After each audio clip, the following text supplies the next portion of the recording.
किसी भी पद पोस्ट की इच्छा मत करना। ठीक है, कोई सर्विस कर रहा है वो तो अलग बात है, प्रमोशन हुआ तो हुआ, नहीं तो इस बात की आशा नहीं करे कि मैं बहुत बड़ा अधिकारी बनूं जब व्यापार पड़े। जहां रखे भगवान उसी तरह रहे, और अलग से किसी भी पद की ट्राई नहीं करे। किसी सरपंच की, मेंबर की, एमएलए, एमपी, चेयरमैन की, मुख्यमंत्री, मंत्री, प्रधानमंत्री की, ये आपका सबसे बड़ा शत्रु हो जाएगा।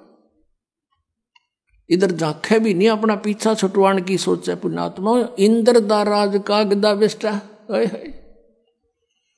हम तो यहाँ एक छोटे मोटे क्षेत्र में कोई मंत्री, प्रधानमंत्री बन के सोचा पता नहीं के बन गए, और अपने ही पुण्य नाश करने।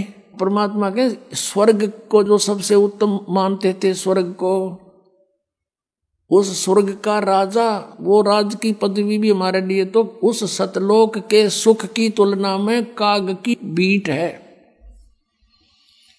काग की टट्टी समझो। तो वो कैसा होगा वो लोग, ये समझ लो जैसे हलवे की तुलना में तमाकू कूट रखा हो। अब तमाकू कोई खा सके, कोई गणा निकम्मा खागा तमाकू ने, और हलवा किसी ने दर्द जी सा जा, बुढ़ा भी खा जा बिना दांताड़ा, और वो टेस्ट लगे। तो कहने का भाव यह है कि वो स्थान और यहाँ के सुख, इतनी तुलना समझ लेना। अब परमात्मा आए थे 600 वर्ष पहले, कबीर भगवान सतलोक से चलकर सह शरीर आए थे।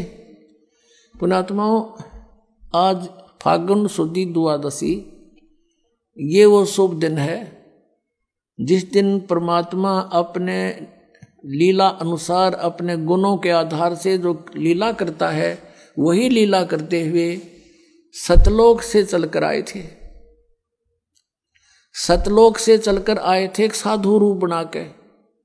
परमात्मा पूरे विश्व की, पूरे ब्रह्मांडों की 3 प्रकार के शरीर धारण करके सबकी देखभाल करता है, सबको संभालता है, केयर टेक करता है। एक रूप में तो वो स्थिर रहते हैं वहां सतलोक के अंदर।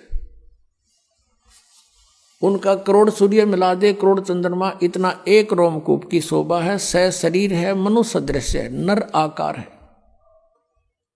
और दूसरे में प्रत्येक युग में एक लीला करते हैं, बालक रूप धारण करके आते हैं, और कमल के फूल पर जल में विराजमान होते हैं, इसलिए उनको नारायण भी कहते हैं। नारायण वही है असली में। नार माने जल, आयन माने विश्राम करने वाला।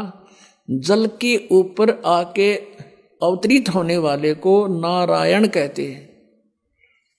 वैसे तो एक का है प्रभुत है, बाकी ये छोटे सारे भगवान इन प्रभु के हैं, लेकिन वास्तव प्रभु वही है। नारायण वह है।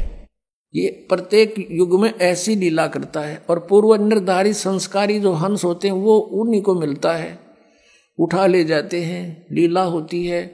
वो कुंवारी गाय का दूध पीता और कुछ अन्न नहीं खाता, ना कुछ दूसरा दूध पीता, कुंवारी गाय का दूध पीता है, ये लीला करता है। और यही वेद बताते हैं, और ये परमात्मा कबीर जी ने भी इसी युग में करके प्रमाण दे रखा है। तो वो दूसरी प्रकार का शरीर, और तीसरी प्रकार का जो शरीर परमात्मा धारण करता है वो जिंदा यानी एक साधु रूप में आता है। अब पहले हमने सुनने को मिलता था कि भाई किसी भगत, कोई व्यक्ति राह चलता हो अतिथि रूप में, या कोई द्वार पर आ जावे, कोई वस्तु जैसे भीख मांगे, कोई वस्तु जैसे, वैसे तो सही भगत संत होगा वो रोटी मांगे, कर बकवाद नहीं मांगता, पैसे नहीं मांगेगा, सही भगत संत होगा तो रोटी ने चाह पानी ने मना नहीं करे कोई भी आ जा द्वार पे, बल्कि प्रार्थना करके खुआवा। आप करके देखना ये कितना पुण्य मिलेगा आपको। तो न्यू क्या करते भाई, पता नहीं भगवान किस रूप में आ जाए। तो इससे सिद्ध है कि भगवान तो था तो पहले भी साकार ही, लेकिन इन अनाड़िया ने अज्ञान सोच के आधार से सिद्ध कर दिया था भगवान निराकार है, प्रकाश ही प्रकाश है, परमात्मा का प्रकाश देखा जाता है। अरे परमात्मा बिना प्रकाश किसका देखा? सूर्य है नहीं, सूर्य का प्रकाश देखा, सूर्य बिना प्रकाश कैसा हुआ? तो हम कति बालक थे, ये ऋषि में ऋषि भी कति बालक थे, कह का पता नहीं था इनको अध्यात्म मार्ग का। सत्कर्म मान लियो पुण्यात्माओं। अब हमने जो परमात्मा को पाने के लिए जो विधि अपनानी है, वो परमात्मा तीसरी टाइप का जो शरीर बनाता है वो साधु संत का बनाता है। जिन भी महापुरुषों को मिला ऐसे ही मिले हैं। आदरणीय धर्मदास साहिब जी को मिले, जिंदा महात्मा का रूप बनाकर परमात्मा मथुरा में पहुंच गए, और मथुरा में ये लोकवेद के आधार से वो पुण्यात्मा मोक्ष के लिए उस जोड़ में नहाने जा रहा था, जिसमें कहते हैं यहाँ कृष्ण जी नहाया करते थे, स्नान करते थे। इस ब्रज की रज को, रज पे उसके चरण टिके हैं, माथे का लाओ, ये पेट भर ऐसे बहका रहे हैं।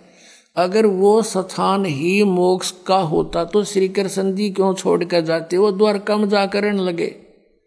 वह तो द्वारका गए, उसको छोड़ के, वो अच्छा था इसलिए वहां छोड़ गए, क्योंकि रोज लड़ाई रहा करती, कदे जरा सिंगार लठ लेकर, कदे काल्यवन आ गया सेना लेकर। तो उस भगवान ने सोचा अपना इन मूर्खा के ला क्यों मूर्ख होया और कितना न मारूं, ये तो सबकी बुद्धि भ्रष्ट हो रही है। तो एकांत में जाकर कहते राड से बाढ़ अच्छी, वहां जाकर रहने लग गए थे। द्वारका में कोती समुद्र में टापू ढूंढा के कोई नहीं आओगा तो अपनी सेना ने एक स्थान पर खड़ा कर देंगे। उसका एक रास्ता था, एक द्वार था, इसलिए द्वार ईका कहते हैं उसको। तो मथुरा में गए हुए थे, वहां भगवान मिले जिंदा महात्मा के रूप में। जिंदा महात्मा होता मुसलमानों के अंदर, एक काला सा ओवरकोट पहनता, घुटनों से नीचे तक का एक कच्छा और एक टोप, ऐसी वेशभूषा वाले को जिंद महात्मा कहते, जिंदा।